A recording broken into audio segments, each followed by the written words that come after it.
This video is all about browsing concepts. How do you use browsing in order to assist you in finding articles of interest that you are looking for? So let's get started. In the old days, all you could do is browse, because you either had just collections of bound newspapers or loose newspapers, or they possibly had been microfilmed and scanned into a microfilm. So you still have to go through those one page at a time. And you still need to do that because all newspapers that have ever been printed in the United States, for example, have been digitized. In fact, in my estimate, it's probably around 20 or at most 25%. So you still have a lot of newspapers that are out there that have not been digitized, so you're going to need to browse. Anyway, some online sites are browse only, and some, like our search portal, allow you to browse and search as well. So let's go a little bit more into browsing. Here's what happens. Newsprint or a scanned copy of newsprint that is produced a microfilm has to go through the optical character recognition process, and that process is intended to build a search index that tells you which words or sets of characters on the page or the scanned page, in the case of microfilm, where they are on the page. So later on, when you do a search, you search the characters or words that you're interested in against that search index. Well, here's the problem. Old newsprint is sometimes very brittle. It has ink spots on it. There may be creases in it. There might be tears in it. And just because of age, there might be dust on the newsprint.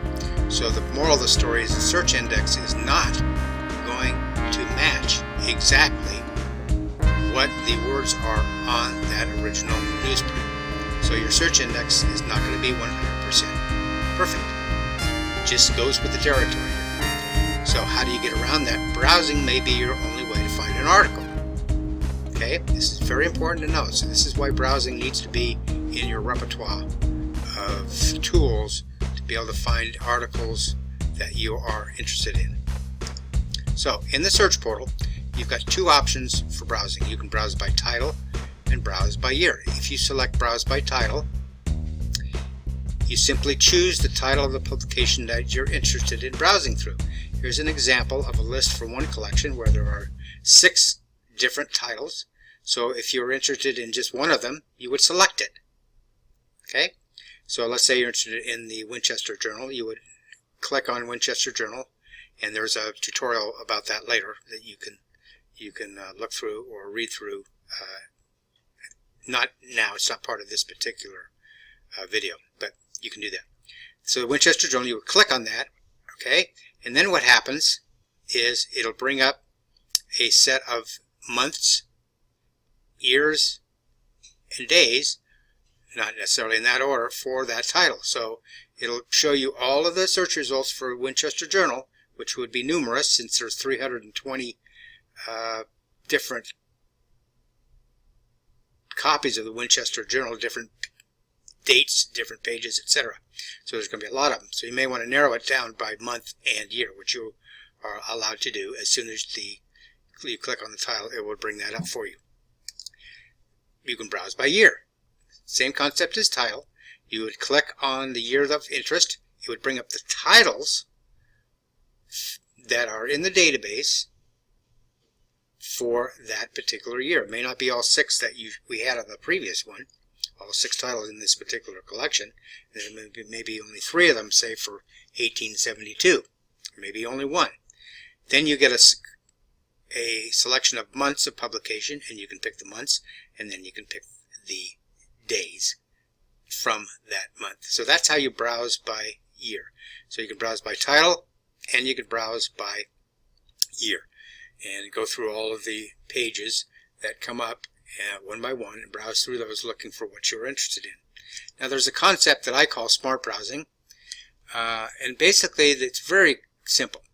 Is that many newspapers tended to have the same sections on the same page number from daily edition to daily edition. Sundays usually were typically different because they tended to be larger.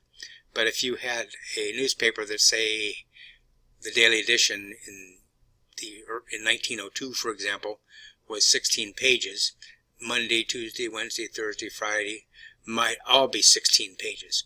And so the same sections tended to be on the same page number from day to day. So let's say you're looking for obituaries, and that always was on page 16.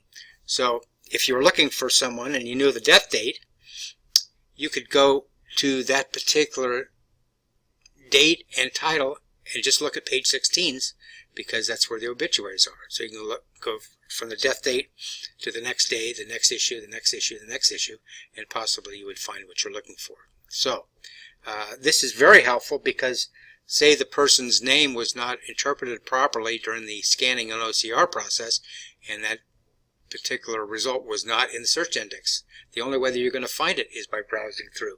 And this just helps you save a little time by going from the page on one edition to the page on the same edition the next day. And you don't have to go through 16 pages. You just go through and look at page 16 only. Hopefully that makes sense. So there's other examples. National or state news tend to be on page 1 and 2. Maybe in this particular title, page 3 was local news. Birth and marriage licenses were often in the vital section, and usually those were on the same page from edition to edition. Local human interest news may be on page 4. Engagements and marriage announcements were in the society or the women's sections, and those tended to be in the same section from day to day. And the same is true of legal notices, real estate transactions, classified ads, etc. There's a lot of sections of the newspaper that tended to be, for a long period of time, on the same page from day to day.